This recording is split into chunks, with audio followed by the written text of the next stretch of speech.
All right. For the audience that doesn't know you, feel free to introduce yourself. All right, my name is Conan Kotarski. I'm a certified personal trainer, online fitness coach. Currently, I'm in Vancouver, Canada, visiting my parents. But right now, I live in. I guess right now I'm in Vancouver, but before that, I was living in Miami. I create content. I help people online get into the best shape possible. So that's kind of what I do. And yeah. That was what the accent was. I was like, you have some type of an accent, but I couldn't tell. So it's Okay. actually if you want to go like way back, originally I was born in the Netherlands, small little Okay. country in That Europe. makes sense. Yeah. And then when I moved to Canada when I was like 11, yeah, so I can still speak Dutch, and my mom is German, so I got some German in me too. So it's kind of like a mix of like everything mixed into one. So that's kind of what you're hearing right now. Well, you also have like a very like not foreign, but like not a Western name, Kotarski. That's usually like It's like, very European. yeah, no, it's I thought it was Polish at first, but then my dad confirmed it was actually Lithuanian. So yeah, it's like European. Yeah. So getting directly into the fitness aspect of everything. So, okay. So you run the YouTube channel, Cohnan Kotarski. You also run the Instagram page. You also ran the Snapchat page, which is where I found you, which we were just talking about. So why start the YouTube channel and why start everything that you've done? Where, like, Yeah, take us back to the first moment. good question. So YouTube was actually my first ever platform. So before Instagram happened, before anything else, YouTube was like my main thing. And so, I guess so. Growing up in the Netherlands, I was really big into sports. I played soccer all my life. And when I moved to Canada at the age of 11, I still continued playing soccer. And then I slowly but surely kind of got into like the fitness side of things as well, because my ultimate goal playing soccer was to become the best athlete possible. And I was like, okay, well, if I wanted to do that, I should probably become better at like being better at running, be more explosive, plyometrics, all this stuff. So I kind of got into on YouTube and I kind of searched up like soccer workouts, and I started doing like these home workouts when I was like 13, 14 in my basement. I'm not sure if you're into fitness at all, but Mike Chang from Six Pack Shortcuts, he was like really popular in like 2012 ish. He's the OG. He He's the is. classic 6 minute abs. Right? That's what got me hooked. His thumbnails, I'm like, I can get abs in 6 minutes. Sign me up. So Well, what sorry to cut you off, but what just very quickly, what was his thing? Because like he had a whole scandal where he was like scamming people, supposedly. You yeah, know what I'm talking about? Like he was everywhere on YouTube. Everybody knew about him. Like I was like a little kid when I saw him. He was mhm. selling a product, and then next thing I know, I see like 5 minute long videos about Mike Chang is like the worst person to ever exist. Like I'm like, and then I look at his YouTube channel, nothing about it. So quickly, what happened with him? Honestly, I have no idea. All I remember is that he literally like disappeared. He stopped kind of like making those videos. I think nowadays he does like yoga meditation style videos, so it's like almost Yeah, like the polar opposite. But I don't know. He probably went through something in terms of, I don't know if it was a scamming people, or I'm not too sure. I yeah, I don't really pay attention to that type of stuff. fair But enough. But continue with your story. Yeah, yeah, anyway, big shout out to him because he really got me into kind of like the whole exercise fitness type of thing. And then as I was kind of scrolling through YouTube, this was around the 2013, 2014 mark, I started kind of stumbling across some more fitness type influencers who were really popular at that time.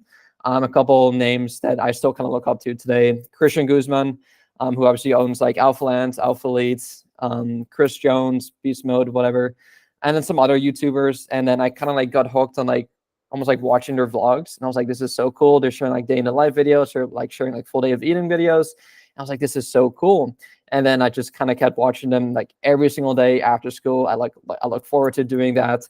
And I personally wasn't like, I was a really shy kid. So I personally really didn't want to do anything like that for myself, especially like in high school, because I was like, oh, my friends are going to make fun of me, whatever. And then when I graduated high school, when I was 17, I got a scholarship to play soccer, which was one of my biggest goals. And I basically moved out at 17 from Vancouver to the next province in Canada. They don't do states, they do provinces. So the province next to that, Alberta, Edmonton. And I was living on my own at the time with just a roommate. And this was the first time when I was actually like, I had like some me time, alone time. I was like, okay, like, let me just try to document some of this stuff. So I put up my phone, just really bad quality. I did like day in the life of a student athlete, full day meeting of a student athlete. You can look back at my YouTube channel now, they're still up there.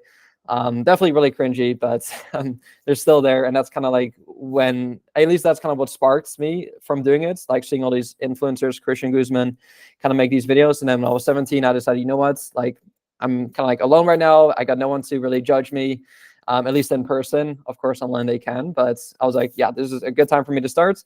And then, yeah, I was 17, 18 when I started my YouTube. And then since then, I just haven't really stopped. So yeah, that's kind of where it started. How old are you now? I just turned 24. Okay, so 7 years. So I'm 17 now, by the way. So No it's way. You're starting yeah. super young. I didn't even start my podcast until last year. So you're way Well, ahead of the game. if you really want to feel old, I was started when I was like 15. So thank you. Wow. I mean, Uh, dude, that's amazing. Thank you, my friend. I appreciate it. Well, I mean, with me, like the reason I started, I mean, there was a, I'm not going to get into that full story, but it was like my grandpa passed, my dog passed in the same week, and I kind of had this question, like, what do I want to do with myself? And I'm like, hey, like, why not start a podcast? So yeah, I was saying I started when I was like 15. So yeah, what did you respond with that? Because I said, I'm like, oh yeah, I started when like my grandpa, my dog died. So yeah. Yeah. No, I just said like, sorry, it's kind of echoing now, but I just said no. That obviously, I'm sorry to hear about that, but no, it's good to see that you kind of turned a negative situation into like a positive thing because, like, really quickly, like, ultimately, like we all kind of face things, right? But it's up to us how we respond to that and how we label them, right? Because a lot of people will go through what you went through, right, George? And they'll kind of say, "Oh, the world is against me. All this sucks," right? And they'll do nothing about it. Whereas you, right, you're like, okay, well, how can I turn this into like a positive thing for me, right? And then here you are with this podcast now. So no, that's amazing, man. Thank you. Yeah, and it's led to a lot of positives, like getting to meet people like you, and a lot of different content creators, which I always say is such a perk of meeting YouTubers I used to be a fan of. Yeah. But with you, like, how has it changed like your life? And like another thing I also want to ask is like, do you ever get recognized like in public? Um, yeah, I do, I guess. I mean, it's not like an everyday thing. I would say more of like locally, especially whenever I visit home, right? Right now I'm in Vancouver where I kind of grew up. It's definitely a lot more common here, but sometimes randomly at like gyms that I go to, right? Some people may notice, but in terms of the way it's kind of like the question was how it's changed my life. Was that kind of the question? Yeah, generally speaking, like how has it changed your life? Yeah, I mean, it's kind of changed everything for me because I obviously, like I said, I had a scholarship to play soccer, and basically when COVID hit, so this was my second year of university, my soccer season got canceled, so there was no more soccer, and I was just left. I actually got sent back home. I was doing school online, and the entire reason for me going to school, university in the first place, was to play soccer, right? So when that kind of got taken away from me, I kind of found myself in kind of like this, I would say, depressed kind of rut state, which is super foreign for me because I'm usually always like optimistic, happy, and all that stuff. And so when something like that got taken away from me, I kind of felt lost in a way. I still had my YouTube channel at the time. I was still really big into fitness. And so I kind of like used, again, similar to what you did with your negative situation, I turned that negative situation into, okay, how can I put like a positive spin on this? And then I decided to go all in on basically all my social medias, right? I did like my YouTube, obviously, Instagram, TikTok, Snapchat. What else is like Facebook too? And I kind of continued on to grow my following. And I also invest into my first kind of, I guess, mentorship. I got my certified personal training certificate, started training people in person. And then eventually I kind of transitioned into online. And the way it's going to change my life is because I've kind of built up this audience and I built so much trust with the people that follow me, right? I share my journey, I share my tips, I share everything essentially. And because of that, I kind of like really built up almost like this fan base where now when I kind of like promote my services of getting people into the best shape possible, I have an easier time kind of like marketing my business now, right? So I don't have to, like, it's all organically. I don't have to like run ads or anything like that, where people just kind of come to me and seek for advice, right? So building up that audience has really allowed me to do online coaching full time online and do the thing that I love the most, right? Is like fitness, helping other people. So that's probably the biggest thing that has kind of like changed for me. So what is like an ideally productive day to you look like? Like if you like starting from getting out of bed, because that's where everybody has to start. Or maybe it starts before that. I don't know. But what's an ideally productive where a day where you look at it and you're like, I had a good day. Like for some people that looks like, you eat a salad, you work out, you go and exercise like more, or you go on a walk with your wife, whatever. How does that look to you? Yeah, for sure. So my day actually starts not in bed, but actually the night before. So what I like to do is I like to pre-plan my day. So for tomorrow, the night before on like my to-do list, I'll write down everything, at least bullet point form in terms of like a couple main priorities for me, right? Because I've noticed just by making that small little change that as soon as you wake up, instead of like letting the day happen to you, it's like you attack the day, right? So I know exactly what I have to do first thing in the morning. I know exactly what my meals are going to be, my breakfast, lunch, dinner, snacks. I know exactly what my main priority is. I know exactly like how many calls I have to take, whatever. So that really allows me to have a lot more clarity, and then also allows me to live almost like this stress-free life because I know exactly what's going to happen the next day, as opposed to kind of like being reactive. It's like, oh, I got this podcast to do with George today, or I got to do this, I got to do that. Right. So it really kind of starts the night before. But in terms of like the day to day, ideally, I can go really like in depth on this, but I have a couple of rules that I like to follow. So I don't like to like screen light or like, I guess being on my phone first thing in the morning. I don't want to do that. First thing in the morning, I obviously brush my teeth. I take a cold shower, go upstairs, I hydrate, drink a bunch of water, take my supplements, and then I go outside, get some fresh air, and also expose myself to like actual sunlight as opposed to the screen light from my phone, just to kind of like remind my circadian rhythm that, okay, it is daytime right now, time to wake up. So I do that, and then after that is done, then is I'll officially kind of starts my working day. So typically speaking, I like to it really depends on the day. Like weekends for me, like it's mainly just client check-in. So I'll basically attack, it's called eating the frog. So I don't know if you've heard of that before, George. Yeah, Mark Twain. Mark Twain said it. So go on with. I'll let you explain it to the audience. Yeah, no, for sure. So it's essentially like doing the toughest task first thing in the morning. So whether that's for some people, maybe doing a morning run or a difficult workout or like a business task, right? For me, I enjoy working out, so it doesn't really feel like a chore to me. I like to kind of save that for kind of like the afternoon. But for me, it's usually like a business task, whether it's like scripting videos, creating content, or doing my client check-ins, getting on a couple calls, whatever. And then afterwards, I'll eat a breakfast. I'll go over to the gym, and then afternoon times is typically when I do more of like the not nitty gritty stuff, but more like the calls, just something that requires a bit less kind of like creativity and more so kind of like the tasks that I need to do to kind of keep operating the business. So mainly just sales calls and client calls and stuff like that. So that's the way I kind of structure my days, at least for right now. It tends to change a lot, but for right now, that's the current routine.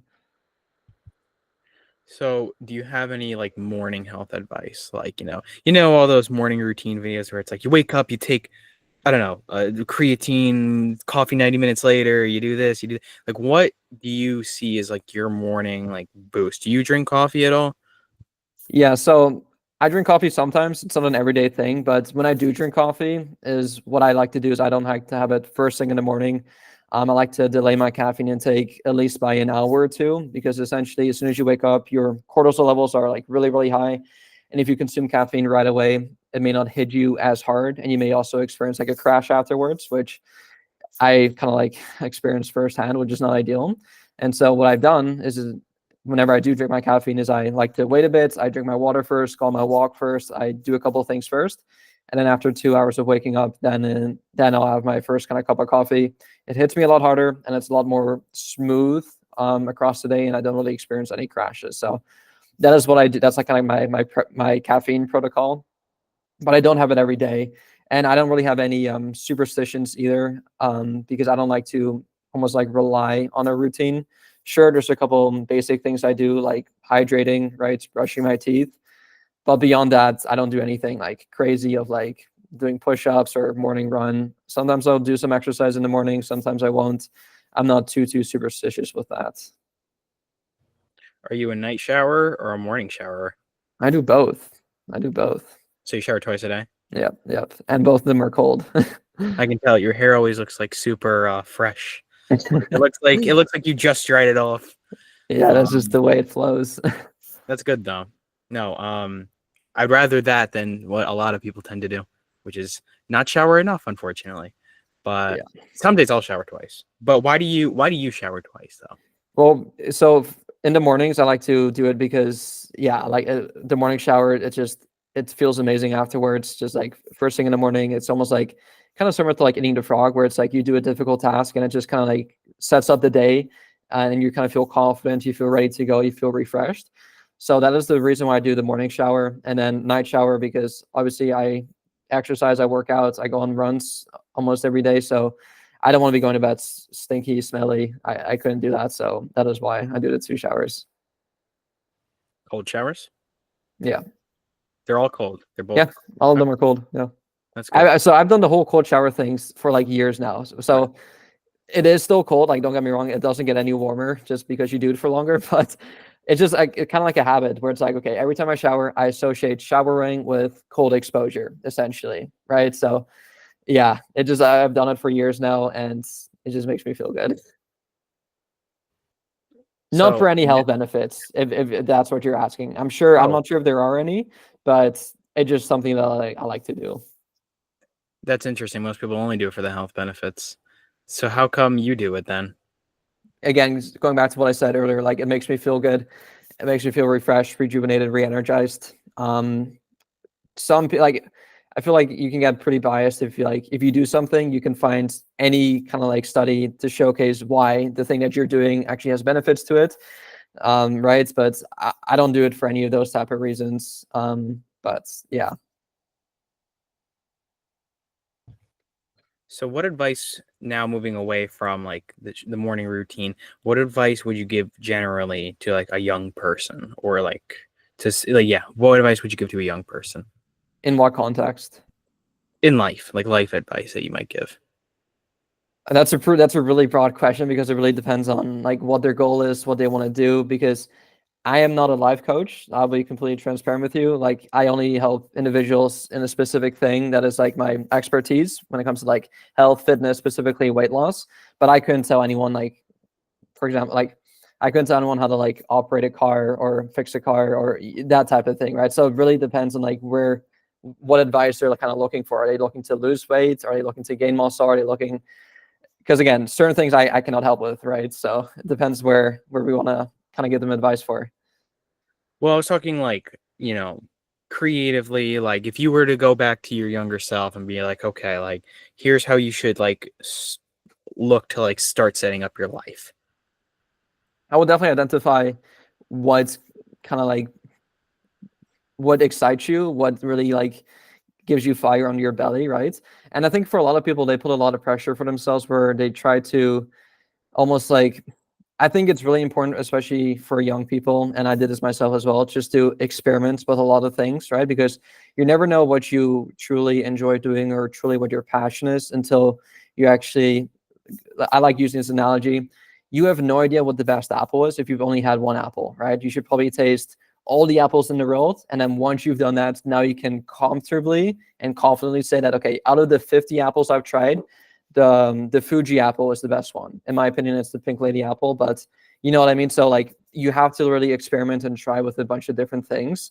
So that, I would say that's the first thing. And then the second thing that kind of goes with that is that don't expect to be good or don't expect to be perfect on day one, right? Going back to like with my whole soccer thing, I love playing soccer, but I sucked at playing soccer, right? And the reason why I kind of kept getting better and better and better is because I kept practicing and practicing and practicing, right? And it's almost like this positive feedback loop where it's like the more often of the thing you do, the better at the thing that you get, which therefore the more of it you enjoy, right? So it's essentially like the more of it you do, the better at it you get, the more you'll enjoy it. So try a bunch of different things, whatever you enjoy doing the most, keep doing that thing, and you'll notice that you're going to enjoy it a lot more because you're going to keep getting better, right? You probably love podcasting because you're a great podcaster, for example, right? I love playing soccer because I'm good at playing soccer. I love fitness because I'm good at doing fitness, right? So yeah, really experimenting and then just putting in the reps, because that's the only way you're going to get better and therefore actually enjoy the thing that you're going to be doing. I appreciate you calling me a great podcaster. I don't know if I can say that about myself, so thank you. Yeah. But with regards now more specifically in health, right? If you were going to give somebody advice, so for like me, for example, right? I'm somebody whose weight has fluctuated like dramatically, right? So like 3 years ago, I was like 180. Then like the next year I was like 149. Then the next year, which is like now, I'm like, and then like the year after that, I was like 175 consistently. But then like it was just like dramatically like this up and down, like Mm, up, then like all the way down, and then like maintenance, like, and then like if that makes sense. Like so for yeah. me, like why do you think that tends to happen? Like if there's anything you can say on that for me. Well, yeah, I definitely need a lot more context in terms of the first time you lost all the weight. Was that intentional or what kind of That happened was there? And then also, what is kind of like your end goal here? Are you trying to continue on losing weight? Or are you trying to gain muscle? Like, what's the ultimate goal? well, like for me, for example, like I'm just gonna be using me as the Yeah, example yeah. for a little bit. So, 3 years ago, basically every day I never worked out, like kind of, and I was also like I was like a couple inches shorter, so like that also didn't help. Um, and I just didn't really have a generally good diet. Like I didn't eat like insane amounts of food, but I did eat a good amount. So that is kind of self-explanatory. The next year I did wrestling and I lost weight. Like I Hmm. lost weight intentionally by like for 2 months I went like totally vegan, like super low calorie. I would like blend of vegetables and drink them. Bless you. Somebody sneezed in my house. And going from there, I would, I started working out too, and then I did wrestling, which is very physically demanding. So I lost a ton of weight. Then I, went like heavily back on my physical activity, and I'm like, okay, I need to relax a little bit. And I put on like 10, 20 pounds of actually a good amount of muscle. And then like now, like I don't work out as much, but now I'm at like 175 and I've been maintaining that for the past year or so. Right. So I know you're definitely still young, you're still growing and stuff, but the reason why, again, those were some pretty big fluctuations, right? Is because, yeah, like you kind of went through some phases in your life when you cut your calories going on the vegetarian or vegan diet, whatever, which that naturally, unintentionally may have put you in a calorie deficit, which simply means that you're eating less calories than you burn on a daily basis.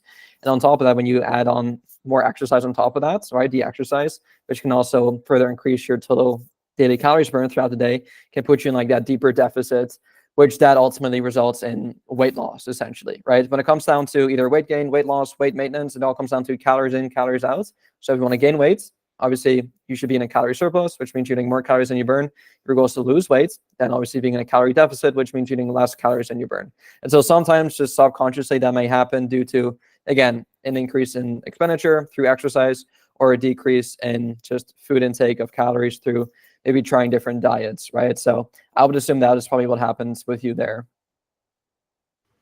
Well, also too, let's go into the whole fat, calories in, calories out, right? Because objectively that's true. Like you put on weight based on calories in and calories out. You put on weight if you are taking in more calories than you are putting out, right? So let's start from there. So could it be possible that certain foods make you fatter as opposed to gaining more muscle, even if they're a ton of calories? So directly, so again, given to what you said, it all comes down to you cannot break the rules of thermodynamics, but I would say directly no. 100 calories from a piece of broccoli are still the same amount of calories given, again, the same amount from a piece of chocolates, for example, right? That the calories are equated for, it's still going to determine the same results. However, certain foods can maybe trigger a response in your body to make you want to eat even more of them, for example, right? So after eating broccoli, I feel pretty satisfied. It's not going to trigger a response in my body to want to eat even more, right? It's like you never hear anyone say, "Oh, I just binged on a chocolate or a stalk of broccoli." It doesn't happen, right?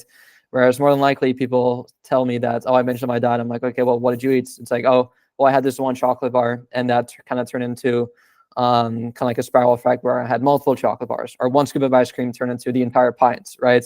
So certain foods, because they're super hyper palatable, which means they're kind of like addictive in nature, just maybe kind of like tend to make you want to eat even more. But as long as you keep your calories the same, you're kind of hitting your macros, eating enough protein, then you can definitely still eat, I guess, more processed foods if you want to. Um, is it advised in terms of from an energy standpoint or how you feel afterwards or how your skin looks or how you perform at the gym? Maybe not, but you can definitely get away with it. So let's go off that too now with the chocolate bar example. So what does sugar exactly do to you? Like, let's say I eat a chocolate bar, right? So what is that doing? Not to my brain. I know the psychology. Like I hate when people say, "Oh, when you eat chocolate bar, it's just like cocaine." Like, okay, fine. I know that now. Let's talk about what that's doing to your body, not your brain. So, like, what's happening to your blood sugar? What's happening to all these like physiological functions in your body? Not necessarily talking about like, oh, it makes you want to eat again. I'm talking purely what is it doing to you that is like so bad for you? Chocolate might be a bad example because you get dark chocolate, and all these other kinds. But I think you will get my point. Like, what about something like a high sugary food or orange juice or Coca-Cola, what is that doing to you that is so bad for you purely because of the sugar content? So essentially, when it breaks down your body, all carbohydrates, it all kind of turns into glucose at the end of the day. So, for example, let's say you take a sweet potato or a potato, and you also take like fruit juice, right?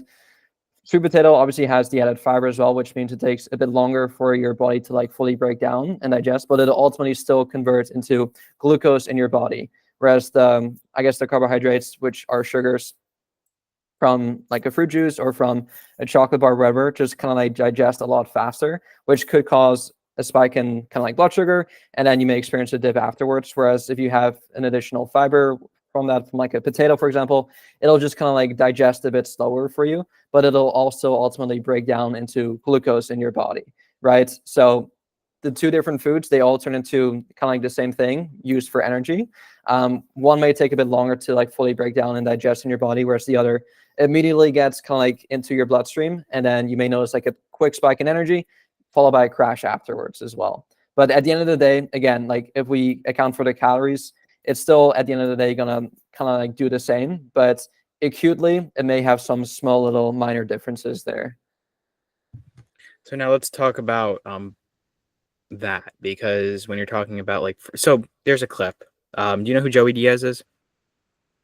He's on Joe Rogan. It doesn't really matter too much if you know who he is, but he's diabetic.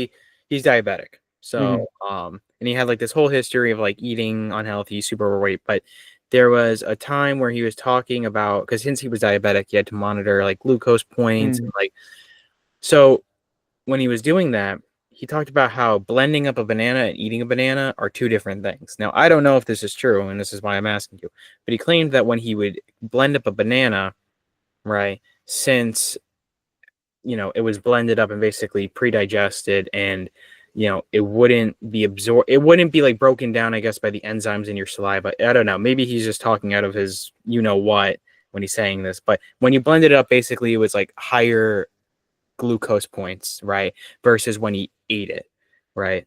So it would basically cause like a higher blood sugar spike when he would drink it as compared to when he would eat it, and it was like the same amount of banana. So what are your thoughts on something like that? I'm trying to make sense of this in my head logically.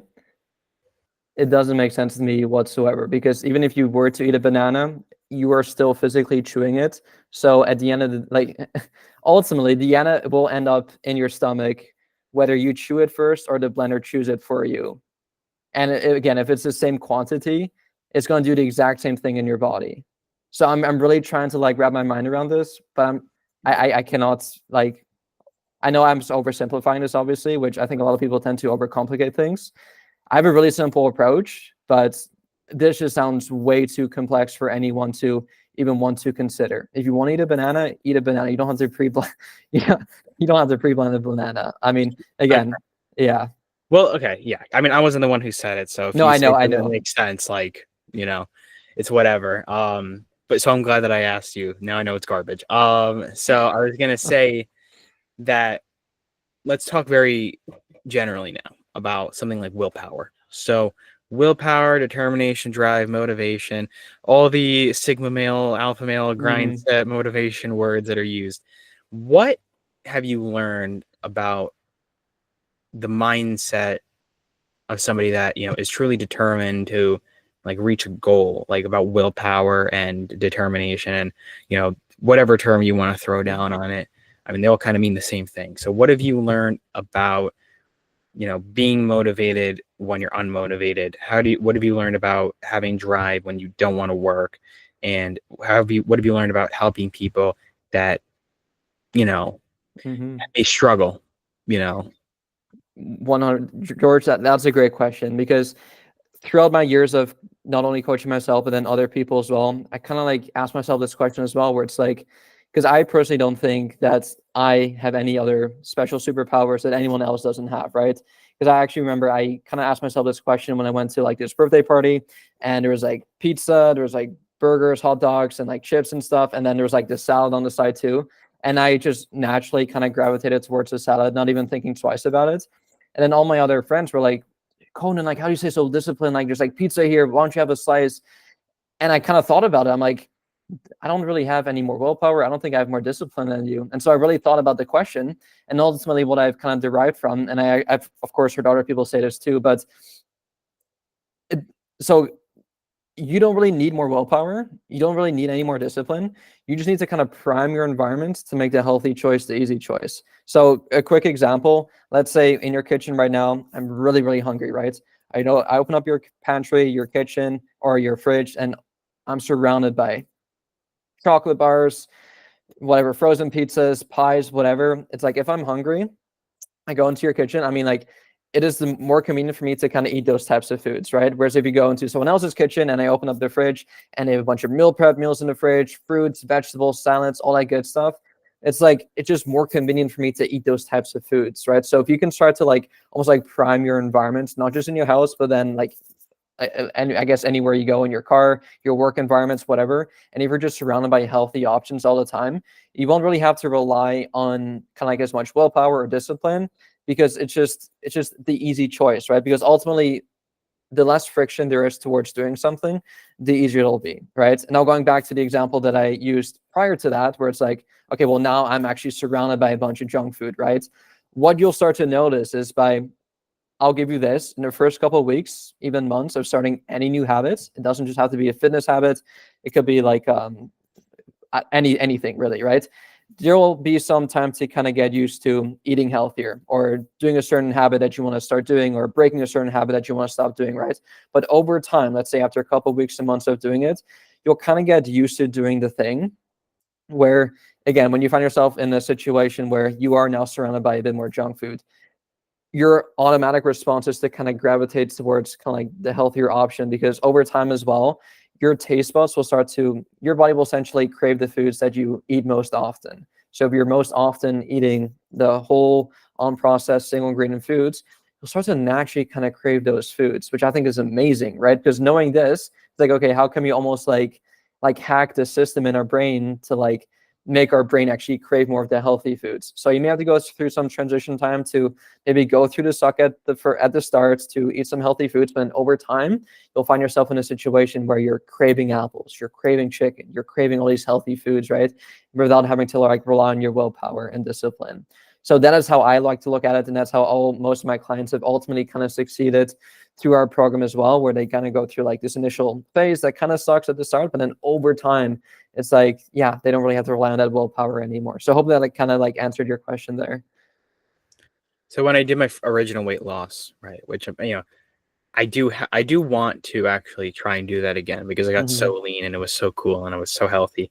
But with that, I remember that there was a point where I stopped wanting to eat junk food entirely. Like, and when I did eat it again, I'm like, this isn't as good as I remembered. Like, it was weird because like I would eat it again, and I went to like my favorite restaurant, and I'm like, and like your stomach shrinks, and and I'm like eating it, and I'm like, this doesn't feel the same. Like, it feels kind of weird. Eventually, unfortunately, I did go back into that. Not anywhere near as bad originally, but like, you know, so with that being said, what you're saying is absolutely true.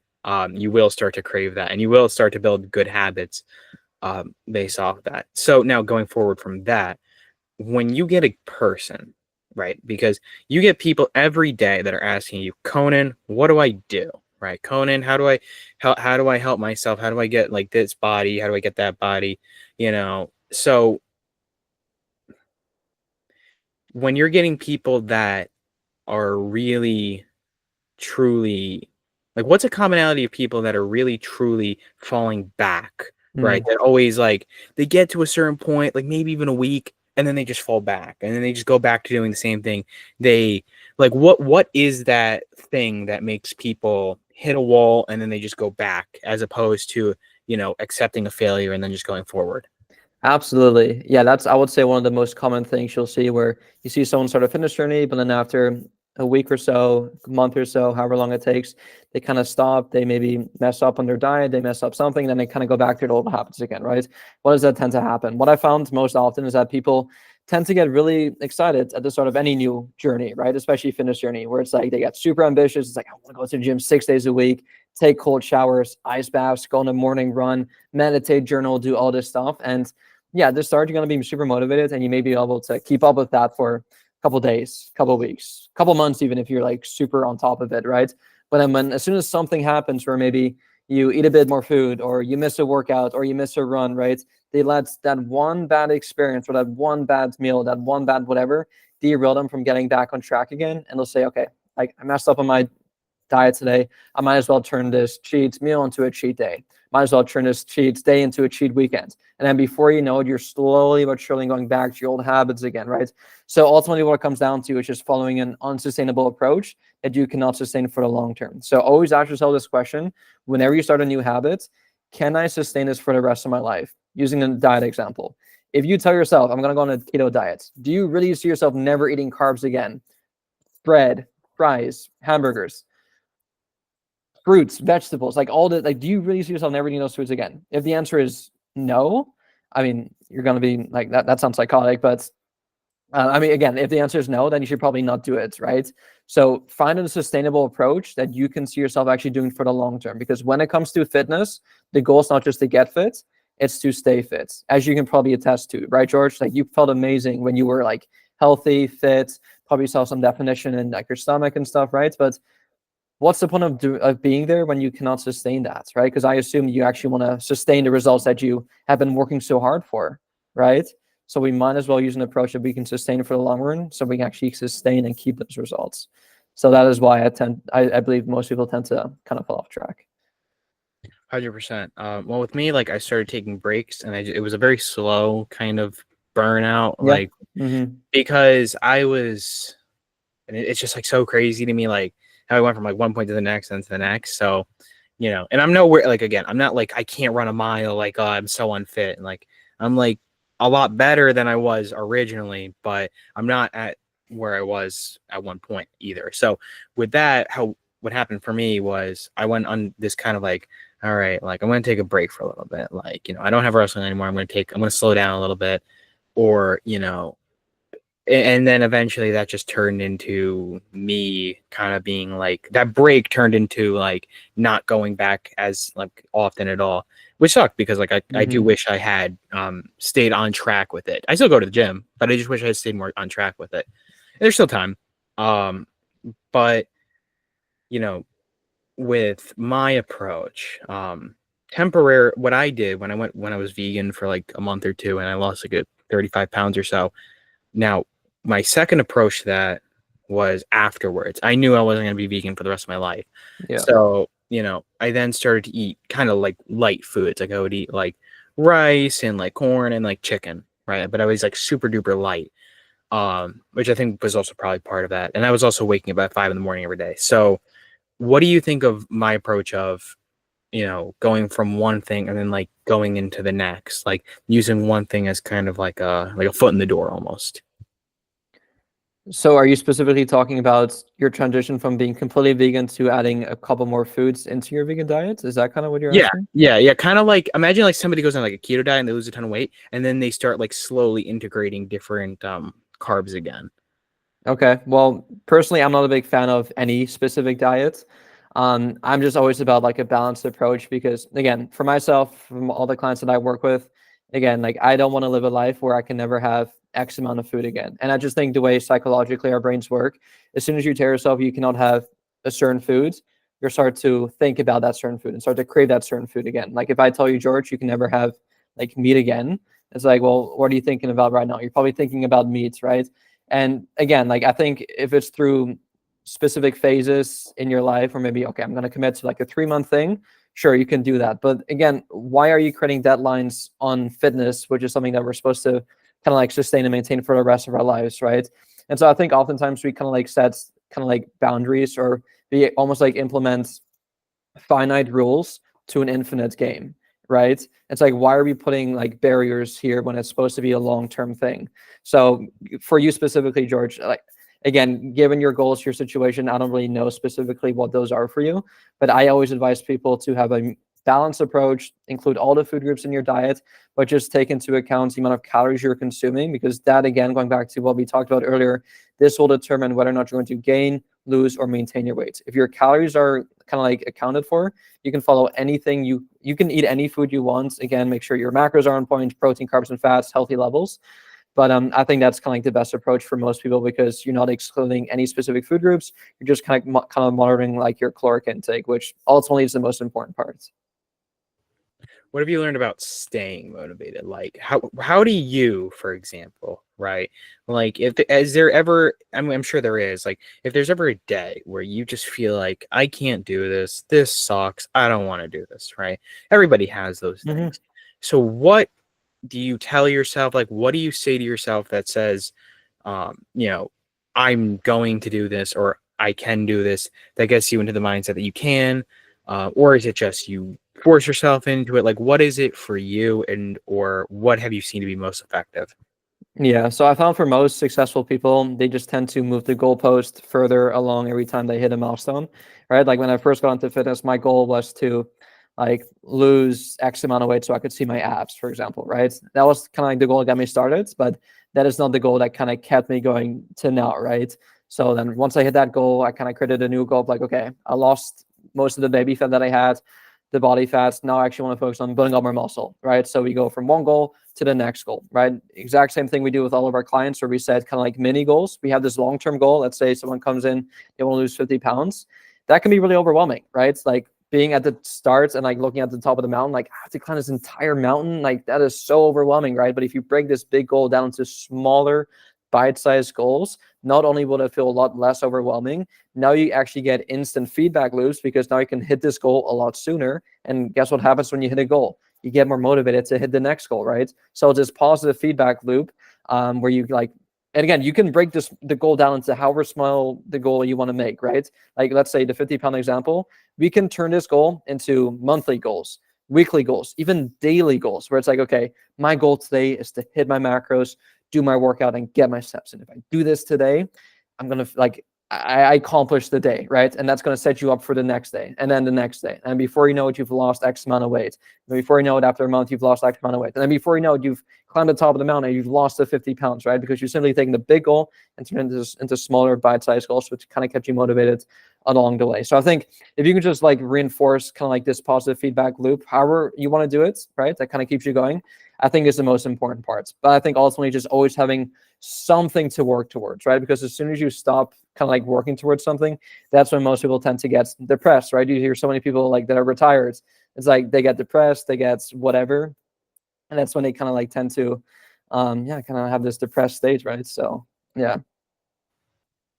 What do you think the greatest achievement you've ever accomplished is? Like what is the thing that you achieved in your, either YouTube career or your fitness career that you look back on and you're like, I did this, right? And you are happy that you did that.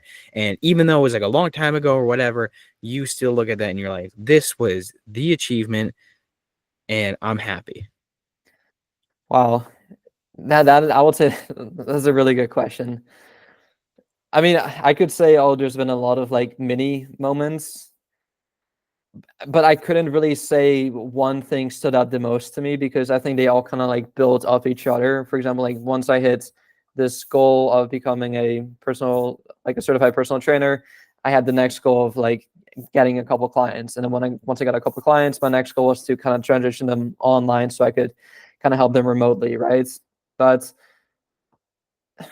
I would I can't really think of one on this spot, because I think there's been so many like mini moments that have kind of like caused you to where you are now. And I really can't like pinpoint one specific area that like, because of this reason, I achieved X goal, right? At least that's not how my mind kind of operates. I would say, if I had to give you an answer, George, the one thing I would say is probably having the encouragement from my parents, because it's something that I've always wanted to do. But almost like getting the green light for them to drop out of school to like really pursue what I wanted to do. Because I was always scared in the back of my mind. Kind of when COVID hit, I'm like, oh, okay, I'm going to be studying. Like I was studying economics at the time. I'm like, okay, like I don't want to do this. I don't really see a big future in this for myself. And I was so scared because my dad was studying economics, and I was like I'm sure that he wants me to get my degree as well. But as soon as like we talked about it, and he was like, you do you, like you have your own vision, your own dream.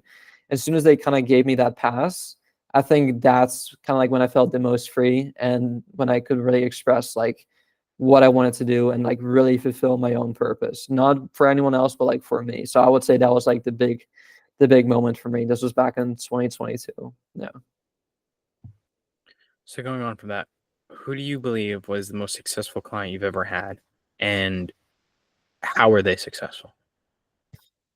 Most of my clients are weight loss clients. And I just don't want to like pick a client that lost the most amount of weight, because obviously on paper that may sound like the most like at least on paper the most transformative client that I've helped. It really depends like on the person, right? Because I'm currently working with a couple of people that unfortunately find themselves in a situation where like they have family history of kind of being diabetic, heart attacks, and they're currently, or they were like at really obese levels.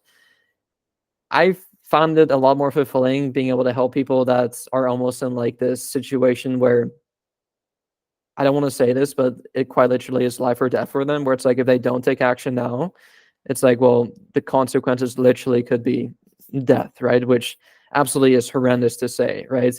Whereas I've had some other people that I've coached where they were kind of like kind of skinny fat. It's not like a life or death thing where it's like it's not the end of the world if they don't get into phenomenal shape, essentially, right? So I find it most fulfilling to help people that are in desperate needs, like really make a change, because they're more committed, they see better results, and just like relatively speaking, they see the most benefit from the program as well. So those are the most fulfilling clients, I would say. What do you think the most, and this is moving away from that, but what do you think the most nutritious food there is? Like if you had to pick like a food where you're like, this is the food, or you're like, this is the food that, and I know you're not a fan of diets, but like if you're like, Yeah. this is the food that like, more people need to eat, or more people need to eat more often, what would that food be? Purely based on nutritional content, or, low calorie or whatever, mainly nutritional content though. Yeah. So the issue with that question is that there isn't a single food that kind of like supplies everything that you need, right? In terms of hitting all the amino acids, all the like all the macronutrients, right? Which is why it tends to be most popular to eat a well-balanced diet, right? But if I had to pick one food and then I had to neglect all the other macronutrients, again, that's not a fair kind of thing to kind of like say, right? Because if I say, well, eggs are a superfood, well, then you're going to be asking me, well, like where are the vitamins in that, or where's the fiber in that, right? Or where's the carbohydrates in that, right? So it's a tricky question, but going just off personal preference, I love eggs. I eat eggs every single day. They're awesome, high in healthy fats, good cholesterol too, and yeah, red meats as well. Steak I love, but fatty fish too. So those are kind of like top of mind for me that I'm thinking of. So going on from there, what advice do you think, or what do you think that a lot of creators miss? What do you think that a lot of like these fitness creators that are out there that are always kind of saying like a bunch of different things, generally the same thing, like, try to avoid sugars, calories in, calories out, but like what's like the one thing that you're like watching these videos and you say to yourself, they're missing something, if there is anything? Are we talking strictly from like an informative perspective in terms of what they're saying may be incorrect? Is that kind of the question? Partly, I'm saying like very generally, Okay. what's Yeah. like something that they're not saying, right? That they're just Hmm. missing, that is important, that you're like, I, want to get around to saying this, Yeah. maybe, right? Just about general health, physical health, fitness, working out, whatever. So I think a big thing a lot of specifically creators make, and I'm saying this from a creator who's been making videos since 2017, 2018, is that I think a lot of people who are kind of like in whatever field they're in, let's say in the fitness niche, they try to sound smart in front of other fitness coaches, but then they fail to neglect like who they're actually trying to speak to, right? Like if I'm trying to speak to my ideal avatar who is 30 to 40 years old, they know nothing beyond the basics of kind of like exercise and nutrition. I'm not gonna try to sound like I have a PhD in nutrition and make and like say all these fancy words of like thermodynamics, all this stuff, right? Where it's like I've already lost the person, and they're not gonna like really understand what I say. So almost like dumbing down, and I think this is a great sign of a great coach, is like being able to dumb down a really complex topic into a really simple subject that a 5-year-old could follow. If you can pass that test, like if you could explain any concepts to a 5-year-old, you've passed the test. And I think that is a great sign of a great educator and a person who actually knows what they're talking about. Because I see so many people try to overcomplicate things, and I'm like, I don't even think you know what you're talking about. It's like, you know what I mean? So I see this far too often, and I think that's probably one of the biggest mistakes I think people make. We got to avoid people that start to believe in their own propaganda. That's what I always say. Because, we live in a world full of everybody's a guru. Everybody's a guru. Apparently. And, there's so many of them that start believing their own propaganda. And it's like, they say it so much. And it's like, okay, well, what does that mean? And then they can't give you an answer. So, I'm glad that there's somebody out there that's saying this. On that note, really quickly, because I do know like a lot of people who have amazing genetics, right? But then you hear the words that are coming out of their mouth, and it's like, you know what I mean? Like, what are you, so there's a big difference between actually looking good, but then actually being able to communicate that and actually like explain why you look good. Right. Other than having good genetics, right? Because a lot of people can get away with that, right? Just by lifting a couple of weights, eating some protein, and just look like the next Mr. Olympia, which is kind of unfortunate, but that is the way it is. And that's kind of like the way social media is, where if you look good, people will listen to you no matter how knowledgeable you are in that specific topic. 100%. I mean, that's even with me. Like, it takes a lot more effort for me to get to like certain distances in my weight than most people, because like I naturally just do put on weight fast, so that sucks. So like when I want to be like super skinny, or like or not skinny, maybe that's a bad word to use, but like leaner, and I guess it does take me more effort than some other people, and then other people have the total opposite problem. They can't gain weight at all. Like there's one kid I know that I used to work out with, good kid. I wish I would work out with him more often, but he is super duper skinny. All right. He recently started using creatine, and that actually like makes his muscles a lot bigger now. But with him though, like if you saw him when he was working out with me, his arms were like like this big. I think he's still the same weight. I guess it might just be more converting to muscle. But with him though, he would eat constantly. And he would always tell me, George, I'm eating all the time and I'm not gaining weight. And my advice to him would just be very simple: eat more. Like, because that's all you can say to somebody like that, where it's like, I don't know how to gain weight, eat more, like there's really no advice you can give other than that. You could say maybe eat good more, like you need more protein. But the only advice you give somebody who's struggling to gain weight is eat more, or eat more calories, really. So, everything's a matter of perspective, and, especially everybody's different. Everybody's body is differently, right? Is different. And I think a lot of people fail to realize that. So what works for you might not work for somebody else, and vice versa. A lot of people also fail that, because there have been so many times where I've tried things that just didn't work for me, right? I'm not going to go down the whole laundry list of what they were, but like I'll try something a fitness influencer says, and it just doesn't work for me. And you know what? That's fine. Like I can accept that. But going forward, I think the last question I want to ask you is, what do you hope is your end game in all of this, right? Like, 10 years from now, like 100 years, like whatever time frame we're going to use. So like, what do you want your end game to be in the fitness influencer, helping people with their fitness journey space? For sure. Great question. So going back to what I said earlier, I have not put any deadlines to this. Again, I'm playing an infinite game that has no deadlines, and the entire purpose of the game is to just keep on playing it, right? One of my biggest mottos in life is the moment you stop is the moment you lose. So as long as you keep playing the game, you are winning. So right now, as you speak, George, I am winning. I am the most fulfilled I've ever felt. I am in great physical shape. I'm in great mental shape. I'm enjoying everything that I'm doing right now, right? And the fact that I can kind of continue on doing this and keep practicing, keep getting better, keep getting the reps and keep doing it, that for me in itself is fulfilling. So it's not, of course, I have like some short-term goals, long-term goals that I want to hit, but it's like I had similar goals like last year or 2 years ago, right? And I've hit those goals, but then now I've kind of like set new goals, right? And it's like, why do I do that? Because I want to keep playing the game, right?